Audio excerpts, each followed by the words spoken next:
ناظرین، خبر سے آگے اور نیا دور میں آپ سب کو خوش آمدید۔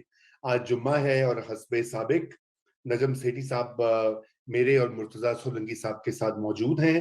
نجم سیٹھی صاحب سے آج جو ہے ہم ملک کی جو صورتحال ہے اس کے اوپر گفتگو کریں گے۔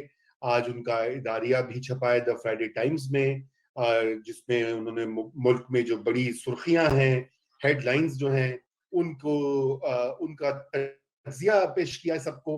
اور یقیناً جو اس وقت صورتحال بن رہی ہے، جو سب سے الارمنگ مسئلہ ہے، جہاں پہ کشیدگی دکھائی دے سکتی ہے سڑکوں پہ، وہ تحریک لبیک پاکستان کا دھرنے ہیں اور ان کے مطالبات ہیں جو کہ وہ سمجھتے ہیں کہ حکومت نے 3 معاہدوں کے باوجود پورے نہیں کیے۔ فرانس کے سفیر کی ملک بدری، فرانس سے تعلقات ختم کرنا اور دیگر کئی ایسے معاملات ہیں جس کے اوپر حکومت نے ان کو ایشورنس دی تھی لیکن وہ نہیں ہوئی۔ لیکن سر دست وہ یہ کہہ رہے ہیں کہ سعد رضوی صاحب کو رہا کیا جائے اور پھر وہ آگے کوئی مذاکرات کریں گے۔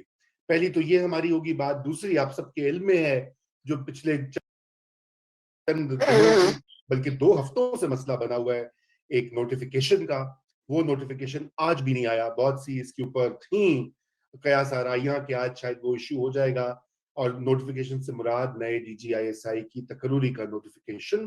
اور یقیناً وزیر اعظم صاحب جو ہیں وہ اپنے موقف پر ڈٹے ہوئے ہیں، اور اس کے علاوہ وہ اب سعودی عربیہ بھی کل جا رہے ہیں۔ اس صورتحال میں جو ہے شیخ رشید صاحب نے کرکٹ میچ دیکھنے بھی جانا ہے، اور یہاں پر ملک میں صورتحال عجیب بن رہی ہے۔ بلکہ آج تو ایسا ہوا ہے کہ 2 جو پولیس والے ہیں وہ بھی، ان کی بڑی ایک ٹریجک خبر آئی ہے ابھی کہ وہ بھی ان کو ہلاک ہوئے ہیں وہ اس پورے سٹینڈ آف کے درمیان۔ اور اس سے آگے ہم یہ بھی بات کریں گے کہ ابھی آئی ایم ایف کے ساتھ جو مذاکرات ہیں وہ بھی کھٹائی میں ہیں۔ ایف اے ٹی ایف میں ہم گرے لسٹ میں ہیں۔ امریکہ بہادر جو ہے وہ کیا چاہتا ہے، کیا پاکستان پر دباؤ اور بڑھا رہا ہے، اور عزائم کیا ہیں، ان سب موضوعات پر گفتگو ہوگی۔ تو سیٹھی صاحب، سب سے پہلے تو تحریک لبیک پاکستان پہ بات کرتے ہیں جو آج کی سب سے بڑی خبر ہے، اور اس کے اوپر آپ ہمیں تھوڑا سا یہ بتائیے کہ دوبارہ سے ان کی موبلائزیشن سٹارٹ ہوگی۔ ہم نے دیکھا تھا پچھلے سال بڑی مارا ماری ہوئی، بلکہ اس سال کے شروع میں بھی ہوئی، اور یہ کہاں جا رہا ہے معاملہ اور یہ کیوں ہو رہا ہے؟ دیکھیے رضا، تحریک لبیک کی جو پیدائش ہے وہ تو ہمیں پتہ ہے کس طریقے سے یہ پیدا ہوئی۔ رضوی صاحب جو تھے سینئر، بہت زبردست آریٹر تھے اور بڑی زبردست ان کی کمیونیکیشن سکلز تھیں، اور تاریخ کے اوپر بھی بہت قابو تھا، تو اس لیے وہ بڑے زبردست اسپیکر تھے، بڑی پرسنالٹی، پاورفل پرسنالٹی تھی۔ انہوں نے بنائی تھے لبیک، مگر لبیک کو جو حمایت ملی فرام ایجنسیز اس وقت نون لیگ کے خلاف، اس سے ظاہر ہے کہ ان کا دل بھی بڑا ہوا اور ان کی تعداد بھی بڑھتی گئی، یہاں تک کہ پھر ایک وقت ایسا آیا کہ جب لوگوں نے یہ کہنا شروع کیا کہ لبیک جو ہے یہ تو بڑی ملیٹنٹ آرگنائزیشن ہے، اس کو بین کیا جائے، تو ہماری اسٹیبلشمنٹ کی طرف سے یہ ہمیں کہا جا رہا تھا کہ ہم بین کریں گے تو مسئلہ بن جائے گا، ہم ان کو مین سٹریم کرتے ہیں، مطلب ہے کہ ان کو ہم ریڈیکل اسلام سے ہٹا کر مین سٹریم میں لے کے آتے ہیں، الیکشنز میں ان کو حصہ دلواتے ہیں۔ اگر پرابلم یہ رہا کہ ایک طرف تو وہ جس قسم کی ملیٹنٹ آرگنائزیشن تھی اور الیکشن کمیشن کے جو قانون تھے ان کو وہ پورا نہیں کر پا رہی تھی،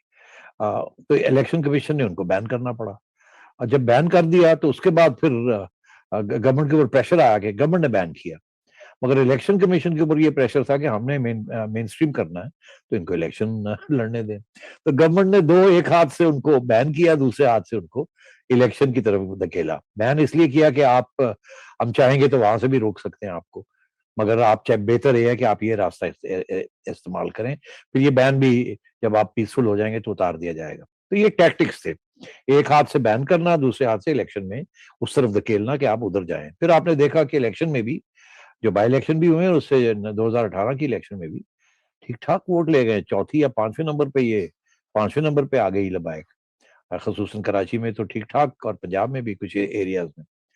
تو مطلب ہے کہ وہ مین سٹریمنگ تو ہو گئی، مگر جیسے وہ مین سٹریمنگ ہوتی ہے تو ان کی تعداد بھی بڑھتی جا رہی ہے۔ بہت سے لوگ جو نون لیگ سے مایوس تھے اور انہوں نے عمران خان کو ووٹ ڈالا تھا، اب عمران خان سے مایوس ہو کے ایک ایسا طبقہ ہے جو کہ اب لبیک کی طرف جا رہا ہے، پیپلز پارٹی کی طرف نہیں جا رہا، لبیک کی طرف جا رہا ہے۔ اس لیے ہر جو کنسٹیٹیونسیز ہیں 80-90 کنسٹیٹیونسیز میں انہوں نے پنجاب کے اندر انہوں نے 5,000 سے 9,000 10,000 5,000 10,000 ووٹ لیے. Very very significant. اور یہ بڑھے گا. میرا یہ تجزیہ ہے کہ یہ دن بدن ان کا سپورٹ بیس بڑھے گا. جتنی اس ملک کی معیشت کرائسس میں جاتی ہے, جتنی بے روزگاری ہوتی ہے, جتنی کرمنالٹی بڑھتی ہے, اور جتنی یہ ہماری ہائیبریڈ ریجیم کولیپس کرتی ہے وداؤٹ گیونگ گڈ آپشنز, اتنے ہی زیادہ ان کا سپورٹ بیس بڑھے گا. اور یہ ایک قطرہ قطرہ کر کے ایک سمندر بن جائیں گے ایک وقت آئے گا, تو اگر اس کو صحیح طریقے سے ٹیکل نہ کیا گیا. تو اب یہ تو ہوگی بیک گراؤنڈ. ٹیکل کیسے کریں؟ انہوں نے جو ڈیمانڈ اپنی کریٹ کی ہے وہ ظاہر ہے ان کا انٹیگرل حصہ ہے, ان کی آئیڈیالوجی کا حصہ ہے. اس کے بغیر وہ گرو ہی نہیں کر سکتے. وہ یہی کہ جی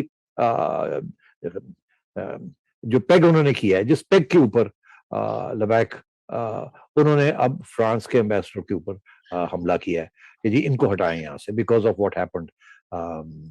فرانس کے اندر جو فرانس پرائم منسٹر نے جو موقف لیا وہ کارٹونز کے اوپر, اور تو اس لیے, اور انہوں نے وڈرا بھی نہیں کیا, تو اس لیے یہاں پھر یہ بیک لیش آئی. اور یہ بیک لیش آنی تھی, اس کی وجہ یہ ہے کہ لبیک اس کے علاوہ اور کوئی ان کا ڈیمانڈ ہی نہیں ہے. بڑی فوکسڈ قسم کی ریلیجس آئیڈیالوجی, وہ بھی 1 پوائنٹ ایجنڈا. تو اب تو یہ تو انہوں نے کرنا ہی ہے اپنے لوگوں کو اکٹھا کرنے کے لیے. تو اس لیے میرا خیال ہے کہ جب پہلے انہوں نے ان سے وعدہ کیا کہ یار آگے 3 مہینے کے بعد ہم نکال دیں گے, تو کچھ میرا خیال ہے کچھ دھمکی دی, کچھ پیار محبت کیا, تو پھر یہ واپس چلے گئے, پھر یہ واپس آئے, پھر یہی دھمکی, پھر یہی اسی قسم کی چیزیں ہوئیں.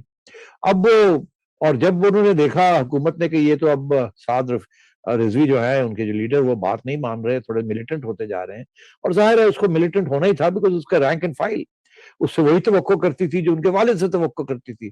He was a great orator and a great leader. تو یہ پریشر تھا فرام بلو آن سعد رفیق کہ بھائی تم بھی تو کچھ دکھاؤ نا گٹس, تم بھی تو کچھ کر کے دکھاؤ. تو اس نے کیا, تو انہوں نے اس کو جیل میں ڈال دیا. میرا خیال ہے ہو سکتا ہے کہ کچھ انڈرسٹینڈنگ بھی ہوگی ہو کہ میں تو کنٹرول نہیں کر سکوں گا, مجھے جیل میں ڈالیں آپ. ایسے بھی ہو سکتا ہے, آئی ڈونٹ نو. یہ بھی ہو سکتا ہے کہ انہوں نے سوچا ہو کہ اس کو تو جیل میں ڈالیں, بیکاز آپ کو یاد ہوگا جس طریقے سے ان کو اریسٹ کیا گیا تھا, مطلب اوپنلی, اور بھی طریقے ہوتے ہیں اریسٹ کرنے کے, بڑے پرووکیٹو طریقے سے ان کو اریسٹ کیا, وہ اترے, ان کو پکڑ کے لے گئے. تو اب جب یہ ان کا ڈیمانڈ آیا کہ جی ان کو ریلیز کیا جائے اور ایمبیسڈر کو آؤسٹ کیا جائے, تو ہائی کورٹ نے بیل دے دی. جب بیل دے دی تو میں بڑا حیران تھا کہ گورنمنٹ نے کیوں اپیل کیا, کیونکہ سپریم کورٹ میں, کہ سپریم کورٹ جو ہے واپس بھیجے اور ہائی کورٹ کو کہے یہ بھی دیکھے, یہ بھی دیکھے, یہ بھی دیکھے, اور اس بیل کو کینسل کیا جائے. میں بڑا حیران تھا کہ یار اگر تو ان کے ساتھ کوئی مکمکہ ہونا ہے کہ آپ کی بندے کو بیل کروا دیتے ہیں, اور مگر آپ فرینچ ایمبیسڈر کا جو ڈیمانڈ ہے اس کو چھوڑ دیں, ڈراپ کر دیں فور دا ٹائم بینگ, ہم اپنے بندے کو, تو وہ تو پھر ظاہر ہے کہ جب گورنمنٹ نے یہ فیصلہ کیا کہ ہم بیل کینسل کراتے ہیں, اس کا مطلب ہے کچھ نیا پرابلم آ گیا ہوگا. یا تو وہ مان نہیں رہے ہوں گے کہ جی ہم وہ فرینچ ایمبیسڈر والی ڈیمانڈ جو ہے اس کو ڈراپ کر دیں یا ملتوی کر دیں, یا کوئی اور پرابلم آیا ہوگا. انہوں نے پھر واپس نیگوشیٹنگ پوزیشن اپنی اسٹرانگ کرنے کے لیے انہوں نے پھر سپریم کورٹ درخواست دی کہ جی واپس بھیجیے اور بیل کینسل کریں. میں سمجھتا ہوں ابھی بھی یہ جب نیگوشیشن ٹیبل پہ آئیں گے, کیونکہ اب ہو بھی یہ رہا کہ وہ آپ باہر آ گئے ہیں, دھرنے کر رہے ہیں, لانگ مارچز کر رہے ہیں, بندے مر گئے ہیں پولیس کے, اور ٹیئر گیس میں دیکھ رہا تھا ابھی سینز, ٹیئر گیس لمبی چل رہی ہے, اور بھی تشدد اور وائلنس ہو سکتا ہے.